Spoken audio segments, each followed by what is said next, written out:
大家好，咁今次呢，我喺嗰陣喺波蘭，咁就係做咗一次嘅漫遊波蘭。咁其實呢次旅行呢，其實我唔係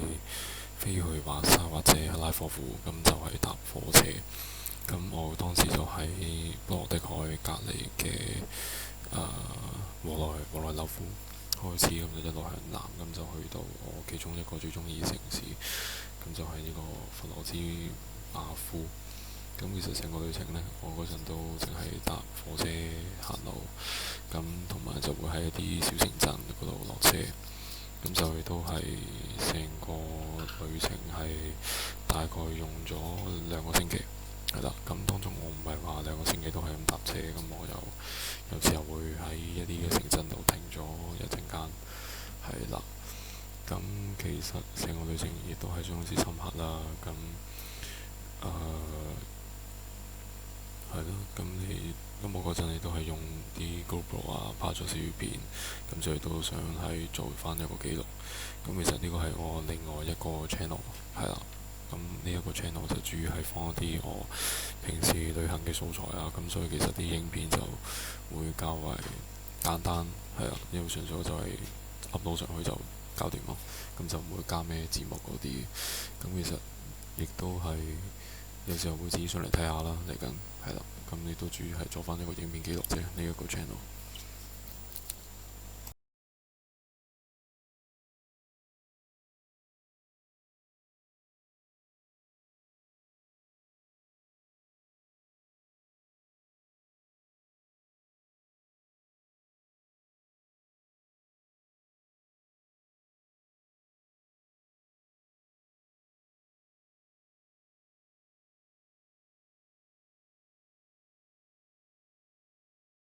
咁喺第一站呢，我就去咗呢個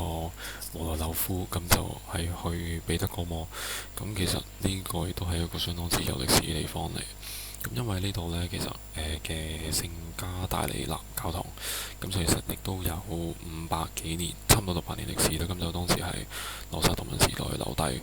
咁其實當時呢，即係羅薩圖文亦都即係中世紀北歐嘅一個貿易嘅黑社會，又或者係一啲非政府組織，係啊。咁當時係由呢個德國、波蘭啊、瑞典啊，即係北歐同埋中歐、東歐嗰度嘅一啲走私木材、鹽啊、啤酒啊呢啲嘅，係啦。咁其實當時都係大概好似係10點幾去搭呢程火車，係啦。咁當時喺就算即係可能係11、12點嘅嗰陣喺火車站，亦都有啲人係賣嘅藝，咁就佢就係一個中年嘅男人啦，咁就攞住一個手風琴，係啦，咁就去做啲演奏啊。咁當時我就唱咗少少剩翻低嘅碎銀，咁就俾咗啲佢咯，係啦，因為其實亦都幾欣賞佢，因為講真，你11、12點其實都仲喺度賣緊藝，都相當之唔容易嘅。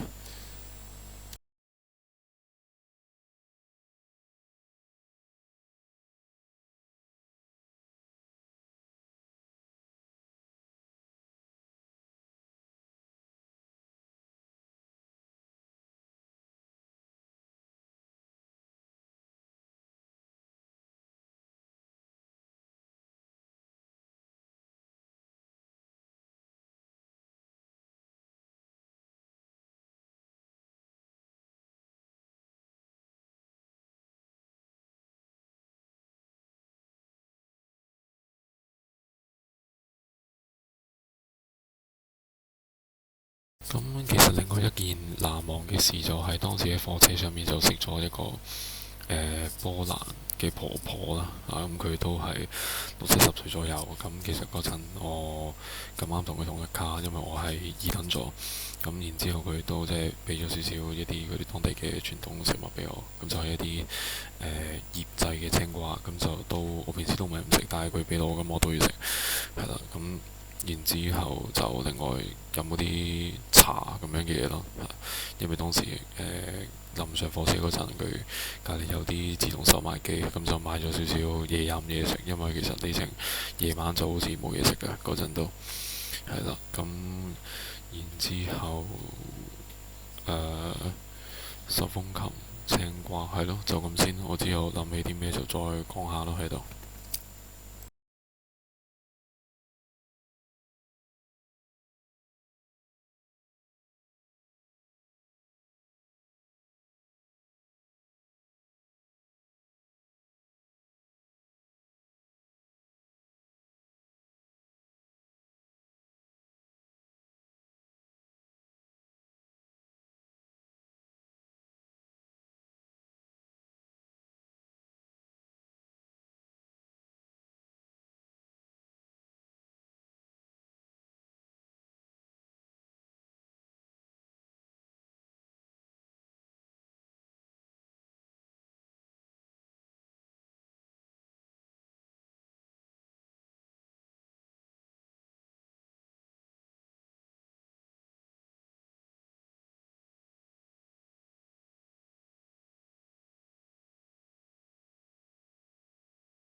咁當時呢，就差唔多夜晚啦，咁就亦都啱啱入閘，就等緊另一啲火車嘅。咁其實只可以話波蘭嘅夜晚呢，確實係相當之安全嘅，相比起其他啲西歐國家，係啦。咁例如當時係好似喺德國咁啦，咁啲夜晚就好似啲垃圾好多啊，同埋玻璃樽啊，咁就有時候會聽到人哋叫囂，咁但係波蘭嘅夜晚就相當之平靜，係啦。咁其實犯罪率都相當之低嘅，相比起其他西歐國家。咁當然波蘭係中歐、東歐國家啦，係啦。咁其實你都可能關佢哋一啲移民政策事啊，即係西歐嗰邊。咁其實都相當之難得啊！咁有一個咁平靜嘅夜晚啦，喺波蘭嗰陣度過咗。咁其實當時都幾深刻嘅，即係成件事都，無論係當嗰日嘅晚餐咯嚇，因為嗰日晚餐我就簡單食咗佢哋一啲嘅牛肉包即係一個麵餅，然之後上面就中空，咁就上面係有啲牛肉咁樣嘅碎牛肉，咁誒都幾好食啦同埋啲人亦都相當之友好，因為嗰陣我都七八點，咁好多嘢都閂咗。咁然之後，我經過一間餐廳，咁就有個人佢都收緊鋪，當地人嚟嘅。咁佢都係即係俾我有得去用餐啦。咁其實呢個我類似嘅事情，我喺日後當時嘅西班牙亦都經歷過，因為我喺呢整呢條片嗰陣已經係去咗唔少地方，即係西伯利亞、莫斯科、聖彼得堡呢個馬德里地中海嗰邊都有去過。咁就係咯，亦都係相當之特別嘅。其實呢條片都成年之前㗎啦，係啦。咁就亦都可以有呢個動作咁啊。我頂開始都唔知講乜添，不過唔緊要。我簡單就都俾你哋知道下啲嗰陣發生過嘅嘢，同埋我都係做翻自己一個記錄啫。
其實嗰陣亦都有少少掛住屋企，因為我嗰陣係自己一個去波蘭嘅，係啦。咁雖然我女朋友都喺波蘭啦，但係我嗰陣就同佢分開咗，我自己一個去搭呢程火車，搭呢幾程火車。嗰陣我都會諗翻起過去之前發生過嘅事啦，即係無論係我好細個嗰陣，同埋到我近年。其實我亦都係獲益良多喺呢一程嘅旅程當中，係啦。我亦都覺得幾有意義。就所以都真係想 upload 呢條片啦，就作為一個自己一個成長嘅記錄嘅一個證明嚇。自下又好點都好，我亦都 OK 嘅，係啊，因為我都係做翻自己覺得要做嘅事咯，係咯。我亦都想記錄下當時甚至乎依家嘅想法。可能過多10年8載再睇翻，亦都覺得幾有趣。就依家做定先，係啦。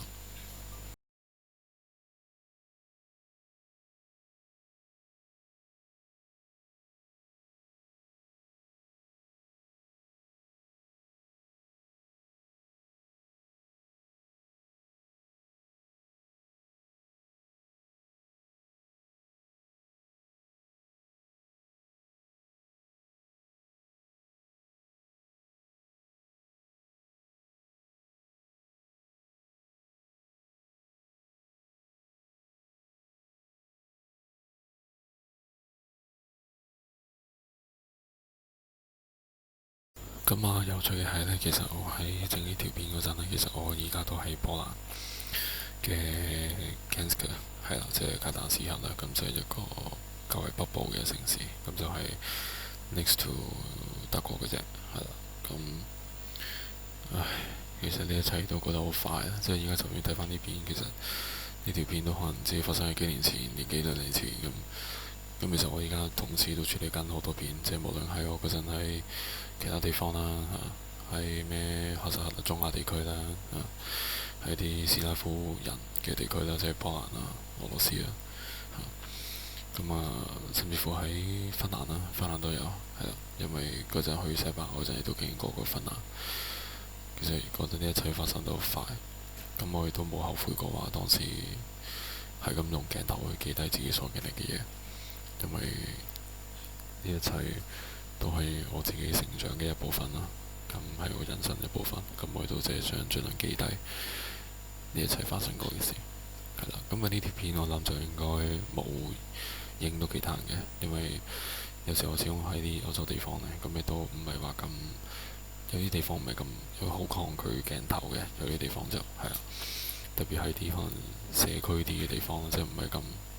旅遊地區嘅地方，係啊。當時都係一啲小城市，所以我哋都避免去錄到其他人，去做翻一個對翻人哋地區生活嘅一個尊重咯，係啦。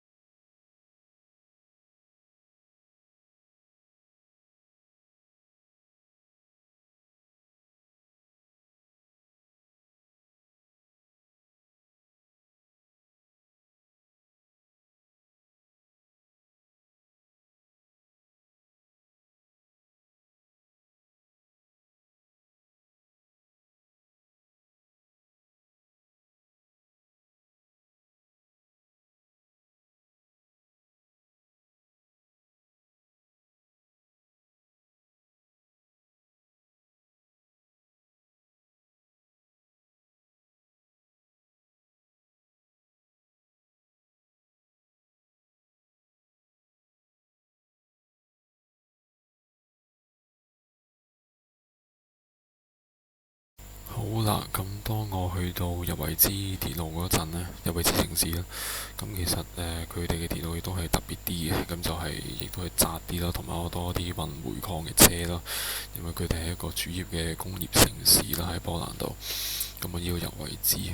實當時臨去入維茲之前呢，就需要經過一個森林，就係布貢堡林，係啦。其實當時嗰啲當時嘅鐵器時代嘅人呢，其實主要去用一啲沼澤嚟保護自己嘅，係啦。咁因為當時係好容易發生啲火災，咁其實都係嗰陣睇一啲波蘭嘅雜誌，咁啊得知呢啲少少嘅事件啦，一啲小嘅事蹟啦，係啦。咁之後再諗起咩都係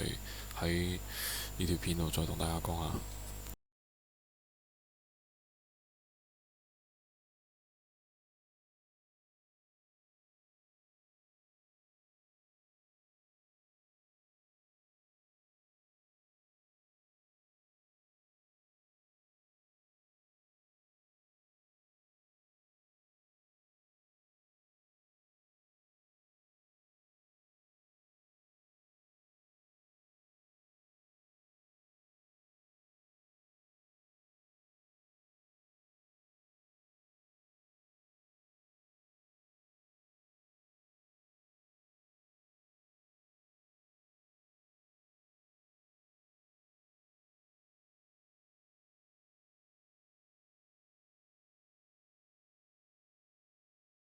咁其實我本身亦都有諗過去加插啲配樂嗰啲嘅，但係又好似會容易侵犯到 YouTube 個版權，咁所以我亦都冇咁做到啦。因為我另一個 channel 即係正如我啱所講，我有兩個 channel 咁。之前咁我另一個 channel 就同我女朋友去開嘅，咁就會拍啲旅遊片，咁就完善好多啦。相比起嚟講，因為我呢條片度呢個 channel 都係只係放一個 backup 一個記錄嚟嘅啫，咁我亦都唔會花好多時間落去呢個 channel 度，係咯，只不過都要當一個 backup 嘅作用。咁所以啲片呢度就會好長咯，同埋好 hea 咯。咁跟住又冇字幕，又冇加，又冇配樂嗰啲，係啦。咁就亦都希望大家中意，又或者可能冇人睇，係啦，又或者俾我自己睇，咁都 OK 嘅。咁當時係咯，大家所睇到啦，咁一啲煤礦列車係啦，都係運貨嘅啫主要。咁我當時都拍低咗，咁有少少微雨，咁亦都幾凍，我諗都會同香港嘅冬天差唔多，但係當時唔係冬天嚟嘅，係啦。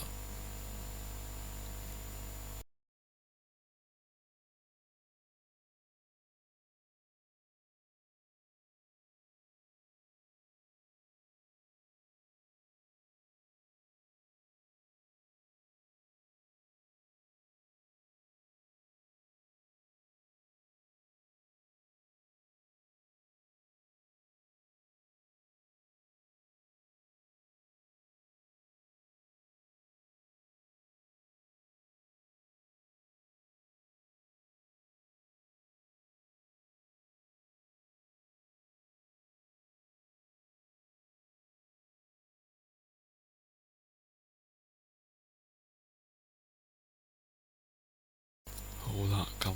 嗰陣呢，就架車嚟咗啦，咁我哋都可以睇到其實啲人都着晒衫啊，着晒嗰啲着晒長褲啊咁樣，因為當時都係相當之凍，又落雨啦。咁同埋當時就未踏入冬天，但係就可能你當係已經個 feel 係完全香港嘅冬天最凍嗰段時間啦。係啦，咁其實當時就坐 ICC 呢架火車，咁佢有好多火車，咁呢班就較為平民啲火車，係啦，同埋都價錢亦都好平，咁可能係100-200蚊港紙就已經可以達到，係啦，咁可以睇到佢啱鐵路線啦，去邊啲地方啦，係點樣咯，係啦，咁其實當時已經係好夜，因為夜晚會平啲，係啦，波蘭嘅火車係咁樣嘅，同埋。不過我唔知香港係咪咁，因為嗰陣我都好少喺香港搭咩高鐵嗰啲，係啦。咁啲火車就係咁樣啦，喺波蘭。係咯，咁我就 keep 住個咪 roll 住先，諗到尾就講咩，我最主要都係度翻一個 backup，係啦。咁之後嘅火車開始行啦。咁呢個係2號火車嚟嘅，好似係啦。咁佢啲火道軌又係都好大。咁但係我覺得複雜嘅係日本 JR 係啊，同埋芬蘭都複雜係啦，因為佢有分唔同區啊、唔同線啊，有好多，同埋火車有冇大咁，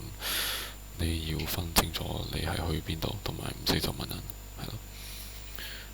咁我呢班車亦都可能係搭到去啊、東南部城市，係啦，冇記錯係東南部城市，即係熱水庫嗰邊嘅，咁去到好遠嘅。咁啊，你如果想睇翻就可以去翻啱啱有一幅相，我有影到嗰個去嘅地方，即係呢班車。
就呢個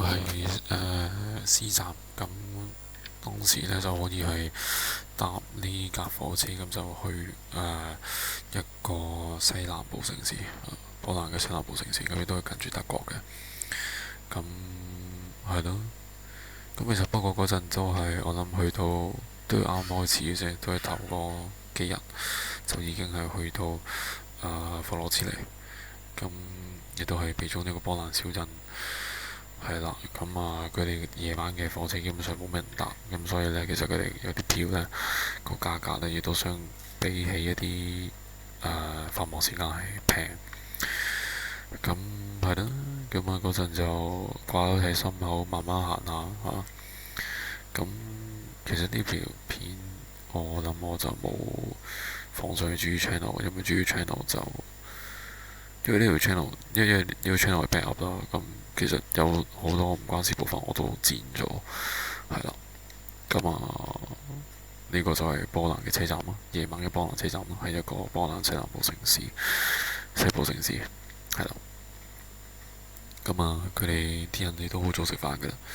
係啊。咁我哋都好早起。咁但係當然啦，如果你話去窩索嗰邊就我諗24小時就得㗎。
好啦，咁呢架車入面就係咁樣嘅，係啦。咁就變咗啲 USB 插電咁樣嘅。咁但係啲電壓就好低嘅，即係你可能插到落去呢，你只係個電量唔會跌嘅啫。咁不過如果你話佢整體環境其實相比起其他歐洲火車嚟講，其實亦都係相當之唔錯㗎啦。咁係啦，咁呢個都係一個幾難忘嘅一段路程。一個旅程，因為我諗呢個係我第一次搭咁耐火車喺波蘭，係啦，即係做個鐵路遊，亦都係真係第一次。咁當時就簡單係孭咗個背囊，咁就去開始咗呢一趟旅程，呢個為期2個星期嘅旅程，係啦。咁就係由Gdansk 開始啦，咁就冇去摩索，係啦，因為我覺得華沙太過多人啦，係啦，咁我反而想去一啲小城市體驗下當地人嘅生活，咁亦都係用 GoPro 去做咗一個記錄，咁啊去知道究竟我經歷過啲咩咯，因為有時可能經歷得太多同埋太攰，時差咁就會令到你有啲嘢唔記得咗，係啦，咁我亦都經歷過好多次啦，咁啊亦都想繼續去體驗咯。咁佢當時亦都係已經開始冬天啦，係啦，因為佢嗰陣我諗我係秋天尾嗰陣開始，係啦，咁我諗起會有好多雪景，因為當時已經係冬天啦，係啦，咁相知難忘，諗到咩就講咩，係啦，因為呢個 channel 係 backup。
好啦，咁其實當時呢，就已經係有呢個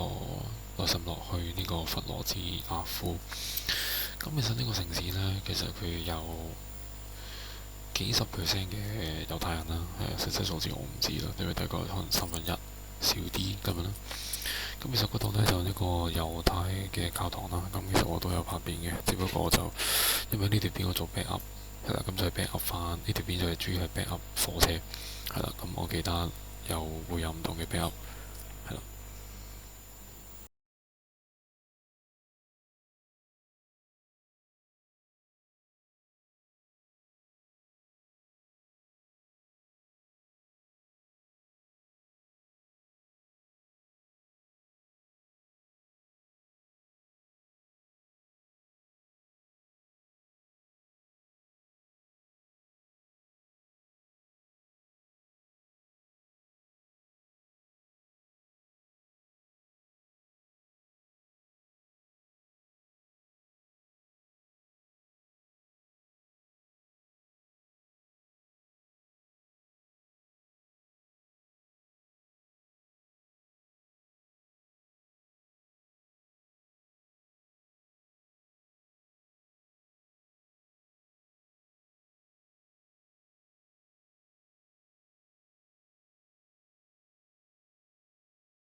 咁當時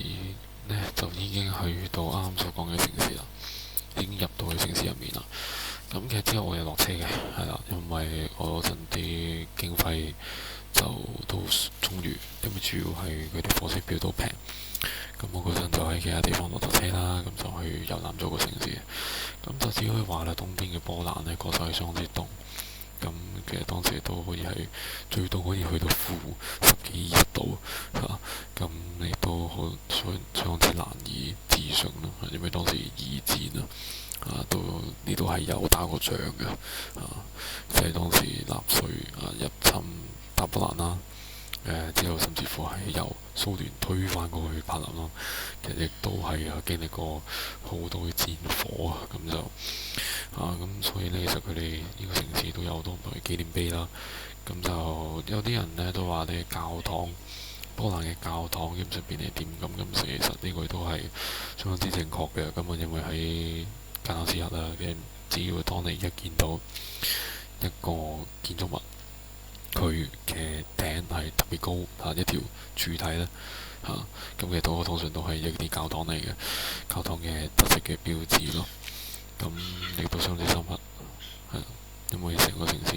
亦都係相當之清靜，好清靜，亦都幾舒服嘅。咁單車就少啲啦，因為可能始終啲地面都行唔到啦，有啲地面度咁因為好似咁睇已經好多積雪㗎啦。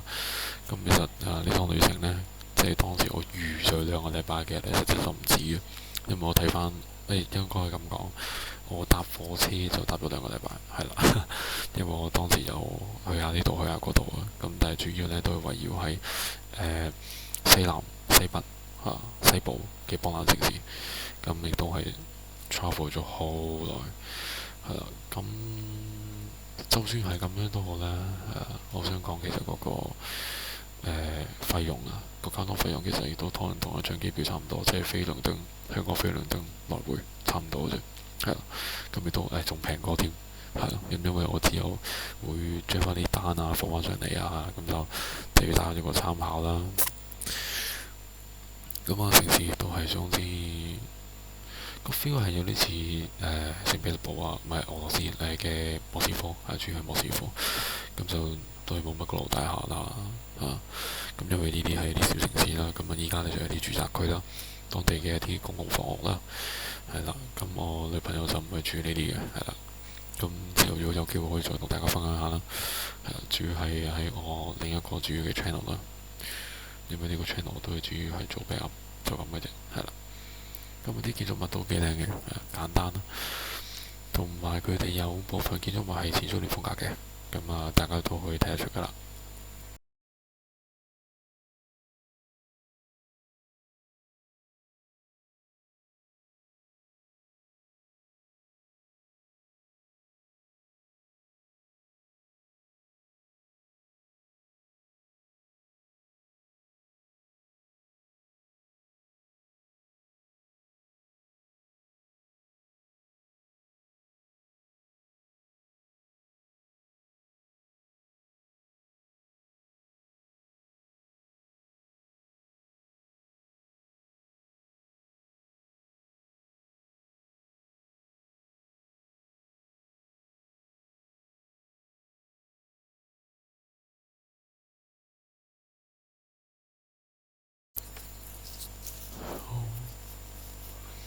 好啦，呢啲呢係佢哋一啲嘅公屋啦，類似香港嘅公屋啦。後面嗰啲啱啱咪有少少可能有個太陽畫咗喺牆上面去睇佢哋一啲公營房屋。咁其實波蘭呢基本上係好多人都有公屋住嘅，係啦。亦都有時候啲政府呢會安排一啲公營房屋去俾佢哋一啲嘅露宿者。咁其實都好少話見到有露宿者喺波蘭，有嘅通常都係一啲嚟嘅移民啦、新移民啦、難民啦，即係好似因為俄烏戰爭而失所嘅烏克蘭難民。咁其實有冇記錯之前佢哋嘅 official report 係有61% 嘅烏克蘭難民係嚟。難民又佔咗61%，即係烏克蘭人，因為俄烏戰爭而嚟到波蘭嘅，係咯。咁所以其實但係佢哋部分呢，有啲係攞到工業科，係啦。咁呢個信息亦都係我女朋友嗰度得知嘅。咁因為我女朋友係波蘭人啦，咁所以但係佢住喺香港啦。咁所以其實佢對波蘭亦都有一定嘅認知，因為首先佢睇得明波蘭文，係啦。咁我波蘭文有學過，但係學多幾句，但係就冇乜用嘅，係啦。咁但係呢，其實如果你唔識波蘭文去波蘭旅行都冇問題，因為首先有 Google Translate 嚇，你可以 translate，甚至乎你可以有用智能語言去表達啊。咁佢哋部分呢，年輕人呢，其實對於英文亦都有基礎嘅認知啦，基礎認知啦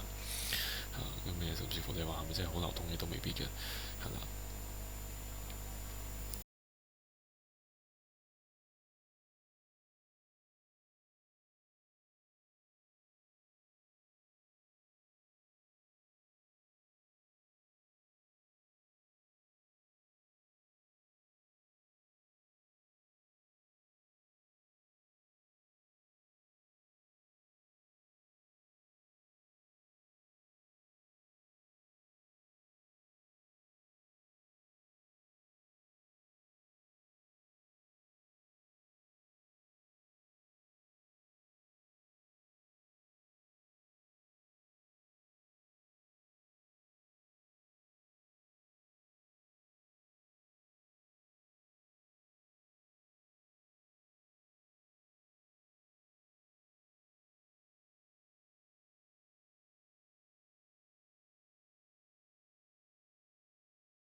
咁就波蘭嘅冬天呢，就係咁樣嘅啦。咁就係濕啦、凍啦，今日有時候亦都會落咗少少雨添嘅嚇。咁其實就要戴冷帽啦，等等啦嚇。咁我嗰陣呢，就，如果你話改冷帽之前去爬山啦，咁我最後咗頂冷帽。咁我諗而家個冷帽應該仲係喺挪威嗰度啦，挪威、日本都試過。咁近呢幾年呢，咁其實我哋都轉型啦，個人咁就冇咁中意冒險啦，個人咁反而去旅行就會簡單啲，就純粹就搭火車，就唔會好似之前咁去旅行係去爬山，做啲較為高危嘅活動。咁亦都可能係因為我識咗而家女朋友嘅關係，佢都影響咗我好多，係啦。咁亦都係白翻話，做翻一啲較為文靜嘅嘢。咁其實喺呢程火車呢，嗰陣我哋都回憶翻過去自己所做過啲啱嘅事，一啲錯嘅事。咁我亦都即係希望，如果你睇到條片睇到呢度，你都會慢慢欣賞下啲風景啦。咁樣去同我一齊就有一個思想上嘅交流，係啦。去望下一個窗外嘅景色，去諗翻起其實過去我應該做咗啲乜，我冇做過啲乜，咁我哋而家應該點樣去拿捏我人生嘅方針。咁係咯，我哋而家睇下會唔會加啲配樂，咁就去有啲更加好嘅感官嘅體驗咯，喺呢邊入面。但我主要都係，雖然我都係好簡單嘅呢條片程得，即係簡單去剪接翻，然之後就加啲配音，講幾句嘢咁去做翻一個 backup 啫嚇。咁如果想睇我同我女朋友嘅 channel，咁就我嚟緊下面放一條 link 係啦。咁嗰個 channel 就係我同我女朋友啦嚇。咁我係香港人，佢係波蘭人啦。咁就大家會有一個文化嘅共融嚇。咁係啦。咁我亦都同佢一齊咗年幾啦，去到依家，去到今日係啦。咁就亦都可以學咗好多嘢喺佢身上，亦都改變咗好多。咁我亦都好愛佢，好多謝佢。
波蘭嘅冬天係相當之靚嘅，咁你都可以睇到啦，有 H&M，有Mango，有Eddie，咁好多一啲嘅品牌都有。咁係咯，呢個就係波蘭嘅冬天咯。咁呢個景呢，其實亦都有啲似西伯利亞，因為嗰陣我都有搭過西伯利亞火車。咁但係只可以話波蘭嘅火車係個環境呢係好過俄羅斯一倍兩倍咯。咁不過係一種唔同嘅體驗咯。如果你想體驗背包客嘅艱辛真實嘅情況，咁我亦都係強烈推介你去西伯利亞。咁但係如果你話想體驗一啲簡單悠哉悠哉咁波蘭係啦，咁我諗呢個係一個相當之唔錯嘅選擇。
慢活啊，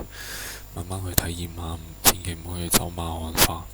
咁呢啲都係我過去學過嘅嘢啦。因為之前我去旅行呢，就較為好急嘅成件事，咁所以都好快咁樣去一啲唔同嘅地方，可能係只留半日、一日就再去其他地方。咁但係呢一次旅行呢，我會相當之慢活，咁亦都有不一樣嘅體驗。咁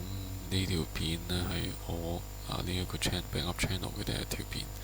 咁就係做咁亦都唔會加啲乜嘢修飾嘅，咁好簡單就 upload 上去，咁然之後就加啲旁白咁去講下當時大致上係發生過啲咩事，有啲咩深刻嘅嘢發生咗。另一個深刻嘅係當時我諗係去到三分一即係成個旅程嘅三分一呢。咁當時我就去問路啦，因為佢哋個鐵路系統因為始終嗰陣唔係我成日搭波蘭火車，咁對於佢鐵路系統相當之唔熟悉。咁然之後我就問人啦，即係我點去啊？有啲地方咁當時呢，就有一個姐姐啦，咁就喺個販賣機度買一杯咖啡俾我飲。咁我都覺得好溫暖咯，成件事，因為當你距離屋企8000公里，你問路，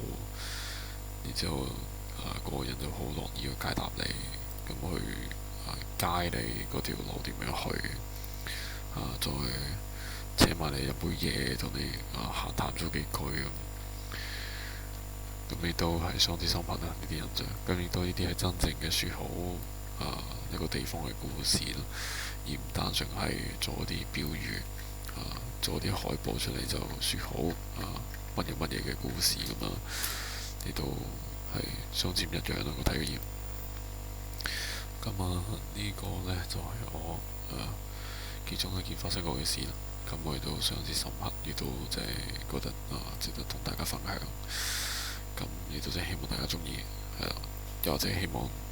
我過咗10年8載睇翻，你都覺得回味到呢樣嘢咯。咁係啦，慢慢享受自己嘅人生，呢個我諗係每個人都要學習嘗試去做嘅嘢嚟嘅。因為有時候呢，生活喺嗰啲城市入面嗰個生活節奏確實係快得滯咁亦都容易令到自己產生一啲不必要嘅壓力。咁喺度即係希望可以好放鬆自己透過一個不一樣嘅旅行。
就呢段旅程呢，亦都差唔多嚟到尾聲噶啦。咁呢條呢，係我呢一個 backup channel 嘅第一條片啦。咁其實就都差唔多完啊！係你可以睇到啱有小朋友趴咗喺度玩雪，係咯，佢哋都係咁，佢哋波蘭就係咁樣玩嘅啦。咁啊，唔使去滑雪場，因為冬天都係雪噶啦。咁係咯，亦都即係希望大家中意啦。咁如果大家有興趣，可以去翻我即係主要嘅 channel 啦。咁呢個 channel 我亦都只係用作翻一個 backup 嘅用途嘅啫。咁就處理都係相當之簡單。咁但係都係最較為原汁原味咯，因為我冇加任何嘅特效啦。咁我亦都真係希望大家對於波蘭有個更加深嘅認知，因為始終波蘭可能係較為一個特別啲嘅國家，三次亡國亦都三次復興。咁佢嚟緊亦都將喺歐洲大戰拳腳噶啦。咁佢根據而家嘅經濟發展，因為一個波蘭其實佢嘅 GDP 其實已經等於波羅的海三國啦、烏克蘭啦，同埋另外一啲南歐國家，甚至乎東歐國家如果講得啱啲就咁係咯。我亦都相信波蘭會有一個好強大嘅經濟發展，特別係一個新總統上任之後，咁就亦都主張翻波蘭一個民族主義國家咁就亦都係基本上係同西歐係近乎背道而馳咁亦都拭目以待，對於波蘭。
好啦，今日架車啱啱走咗啦，